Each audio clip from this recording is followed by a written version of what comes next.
Have you ever considered this? For the engineer tasked with designing a space mission, you are a problem. You are the most troublesome device they have ever or will ever deal with. You, with your unstable metabolism, weak memory, and a frame with millions of different configurations, you're unpredictable, fickle. It takes weeks to repair you. The engineer must worry about the water, oxygen, and food you'll need in space, and the extra fuel required to launch you into orbit. Solar cells or propulsion nozzles are stable, undemanding things. They don't defecate, panic, or fall in love with the mission commander. They don't have egos. Their structural elements don't need to give out in zero gravity and work just fine even when deprived of sleep. And they don't need to breathe or have fun, nor do they need to take their kids for a walk in the woods. Yet some still stubbornly believe that humanity's future lies in space, with some gigantic orbital structure, or on the moon or Mars, forever enclosed underground or in glass bubbles. Does it seem possible that all this could be desirable for a human being? We think not, and we will try to argue our conviction in this video, as usual produced for you by the Insane Curiosity channel. But don't forget to have your say.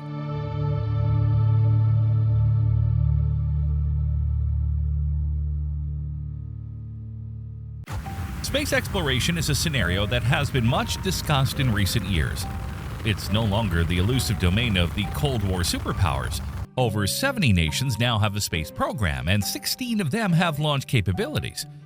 But above all, we have witnessed the entry of private companies into the competition. SpaceX, led by Elon Musk, stands out amongst them. Musk has also helped reignite public interest in space exploration, and has repeatedly stated that his dream is to give humanity the ability to permanently leave Earth and become a multiplanetary species. NASA itself wants to return astronauts to the moon within a few years and is investing heavily in its Artemis program, an ambitious and risky plan to establish a permanent human presence outside our planet. What do you think? It seems that many are busy after more than half a century of stagnation, preparing the way for us to live somewhere out there, as if it were already written and inevitable, and above all, feasible. What's gotten into us? Some form of madness?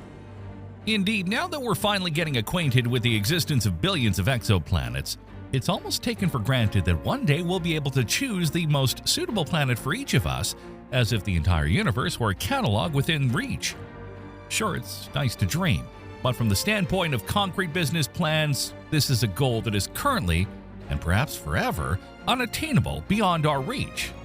You might ask, what makes this project so unrealistic? Well, when it comes to planets outside our solar system, distance is the most significant barrier, one we cannot overcome in a reasonable time frame, and perhaps, I dare say, may never overcome, because everything we know about physics and the workings of reality tells us that the speeds we can achieve will be well below the speed of light. And even if they were close to light speed, the distances would still be very, very vast. Unfortunately, this makes us extremely isolated. As I often say, we may not be alone, but we are isolated. As far as our solar system, the difficulty is that there is no place that even vaguely resembles our planet. The closest thing is Mars, which is much more hostile than people generally think. There is indeed a whole narrative around the red planet that portrays it as if it were a new frontier, a planet ready to be terraformed and colonized, which is not true from the standpoint of objective facts of reality. Beyond the difficulty of the journey, Mars is indeed a terrible, very hostile place, and thinking of mass relocation to start anew is very difficult. Moreover, space is complicated, and traveling in space is not simple. So far, we have only been to the moon, which is an easily reachable destination, the celestial body closest to Earth. It takes just a few days to get there, so it's relatively within reach. We've done it before and we'll do it again, but doing something similar for Mars would be a much, much more complicated problem, both in terms of travel and then in terms of staying on an extremely hostile planet. Not to mention that the human body is not suited for space. Spaceflight damages DNA, alters the microbiome, interferes with circadian rhythms, changes vision, increases cancer risk, causes damages to muscles and bones, inhibits the immune system, weakens the heart, and shifts fluid towards the head, which in the long term can be pathological for the brain. And these are just some of the effects. Unless we radically adapt our brain and body to the harsh Martian environment, the red planet will remain forever off limits to humans. And this consideration applies even more so to the possibility of colonizing other bodies in the solar system or establishing colonies in gigantic space stations. And this is not due to a lack of adequate technology, but because no sane person would want to force themselves to live in a hostile or artificial environment. Mind you, with our criticisms, we are limiting ourselves to the easiest targets. We don't even want to consider the delusions surrounding the possible colonization of worlds like Titan. Places that, for many reasons, most notably the insurmountable distances, we won't even be able to reach, except, obviously, as has already happened with unmanned probes. No more simply put, we're telling you that we won't even settle on Mars, the most approachable planet. Perhaps we'll manage to do something on the Moon, yes, with bases inhabited only by a few specialists, as we are doing in Antarctica. Let's get this straight. Mars is not a habitable planet. This is not an exaggerated statement, but rather a reflection of the impossibility of normal life for organisms like ours on the red planet. The main problem is the weak atmosphere, just 0.6% of Earth's sea level pressure, which is equivalent to the pressure found on Earth at an altitude of 35 kilometers or 22 miles. This means that liquid water cannot exist on Mars. The planet's surface layer of soil is covered with regolith, rock dust, which has recently been found to be contaminated with perchlorates, highly harmful to living organisms. The meager amount of air that exists on Mars, absolutely unbreathable, is composed mainly of carbon dioxide, a gas also ineffective in protecting the surface from the dangerous radiation emitted by the sun. This makes the red planet a world completely sterile from a biological standpoint. The thin atmosphere also means that heat cannot be retained on the surface. The average temperature on Mars is minus 81 degrees Fahrenheit or minus 63 degrees Celsius, with extremes dropping to minus 195 degrees Fahrenheit or minus 126 degrees Celsius. In contrast, the average temperature on Earth is 59 degrees Fahrenheit or 15 degrees Celsius. Hang on a sec, guys, before we continue. Be sure to join the Insane Curiosity channel. Click on the bell, you'll help us to make products of even higher quality. To survive in such conditions, one would need to build a habitable bubble that can perform various functions, recreate a vital atmosphere with the correct level of oxygenation, maintain a pressure that preserves the integrity of human bodies, protect from radiation, and provide for daily needs. The size of the bubble will depend on the number of people and the duration of the stay. At a minimum, astronauts would need a pressurized spacesuit that allows a person to survive for a few hours, as for a spacewalk outside the ISS or on the Moon. For more people over several months, the bubble must be the size of a complete dwelling, including kitchen, rest areas, toilets, etc., and must be equipped with an air and water recycling system as well as reserves of food and equipment. The larger the bubble, the more complex the technical challenges will become and the more expensive it will be, to the point of being prohibitive. But aside from these significant problems, for which a solution may one day be found, the death sentence for all these dreams of conquest, let's repeat it, will come from our species' deep aversion to everything that separates us from the simple possibility of opening a window and taking a breath of fresh air. Life in a Martian colony would be unhappy, with people forced to live in artificially lit underground bases or in densely protected surface stations with severely minimized outdoor access, disconnected from the nature we come from and are accustomed to. Would you ever want to try such an experiment? Certainly not the thousands of people theorized by Musk. Yet, despite these and a myriad of other problems, there's this popular idea that we will soon be able to easily create colonies on Mars. Musk is planning Martian colonies by 2050, already quantifying the number of rockets needed to bring tens of thousands of colonists, while the United Arab Emirates aims to build a Martian city of 600,000 inhabitants by 2117, in one of the most ambitious and ridiculous visions of the future. Yes, there's the whole issue of terraforming to consider. With terraforming, scientists refer to the hypothetical prospect of geoengineering a planet to make it habitable for humans and other life forms.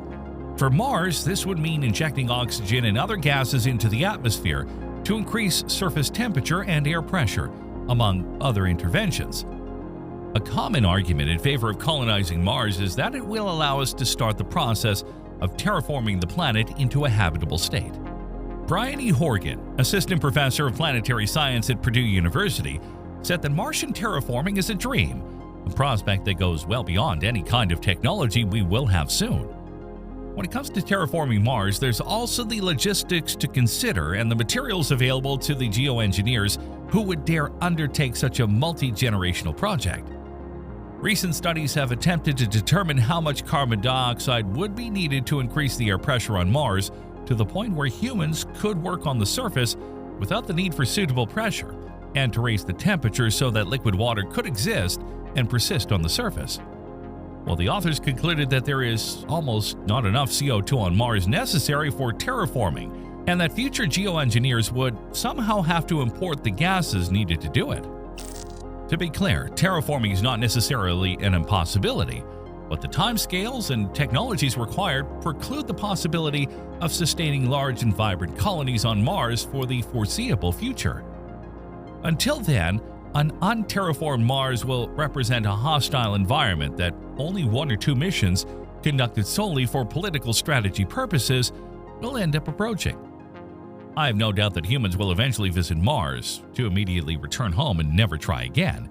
But the idea that these sparse attempts could give life to colonies inhabited by hundreds or thousands of people is to be considered pure nonsense and an absolute denial of the enormous challenges posed by such a prospect.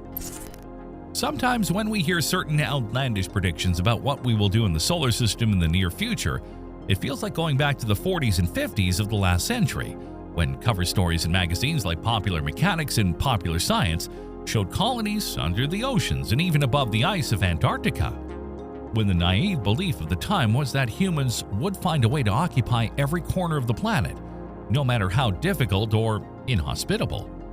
But this simply has not happened. We make occasional visits to Antarctica and have some bases there, but that's all. Under the oceans, it's even worse, with some limited human operations, but in reality, it's very, very little. In short, we don't see colonists living in Antarctica or under the sea. So why should we expect many people to want to live in a place that is considerably more unpleasant? One of the arguments in favor of sending humans to work and live in space is that they are more efficient than robots and could therefore learn more about what they find. However, the progress made in subsequent generations of robotic probes show that, despite their limitations, the knowledge they provide is progressing rapidly. The undeniable advantage of robotic probes is that they do not need to eat or drink, nor to operate under Earth's pressure conditions. Minimal protection of electronic components is sufficient. The estimated cost of a single human mission would be equivalent to that of 40 robotic missions like Perseverance. Moreover, a very recent thing, the implementation of artificial intelligence will also give probes or rovers the ability to recognize at a glance, one example among many, a fossil from a rock. The oddity lies precisely in this. On the one hand, there is a tendency to magnify a future that will see the human figure at the center of all conquests, underestimating the impossibility of human nature to live in artificial environments, while on the other hand, the incredible technological upgrade that is leading machines to surpass the work of man, even in doing science autonomously, is downplayed. Similarly, the current narrative continues for the most part to manifest a stubborn blindness towards some fundamental truths: that space travel will probably remain for centuries an expensive, difficult, and dangerous activity, that outer space is almost universally a cold, arid, and inhospitable place, that efforts to make space more hospitable, space habitats, terraforming, and so on, will require solutions to dozens of huge technological problems and will be slow and prohibitively expensive, and that they will probably grind to a halt for lack of motivation, leaving the field open to automated probes.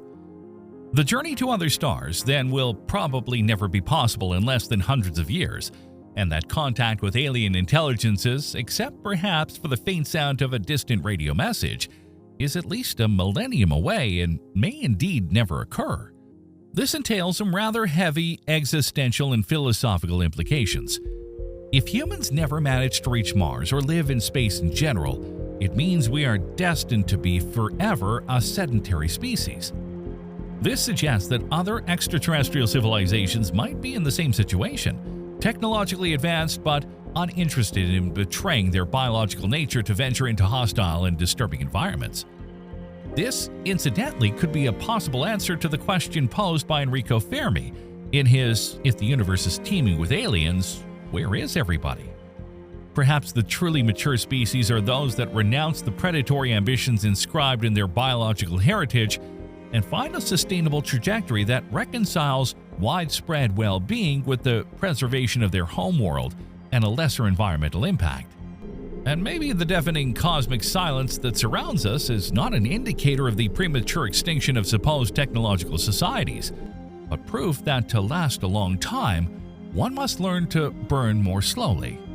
Perhaps we don't see them precisely because they have understood how to live well by making less noise. Earth is our true space ark that we should take care of. And this does not mean giving up space and scientific research. It only means that we must commit ourselves to designing, building, and launching increasingly capable automated missions to worthily replace our presence in hostile situations and environments. In short, all this colonialist fervor is, in our opinion, destined to fade away little by little, mainly due to the lack of purpose and motivation. In 100 years, I bet we will find ourselves with at most 100 technicians shuttling between the moon and Earth, just as today's astronauts come and go without the slightest construct from the space station. While on Mars, ever smarter rovers will continue to run. On asteroids, refined mining robots will dig for us. And from Titan, we will have news from super intelligent probes. What do you guys think? Which side are you on?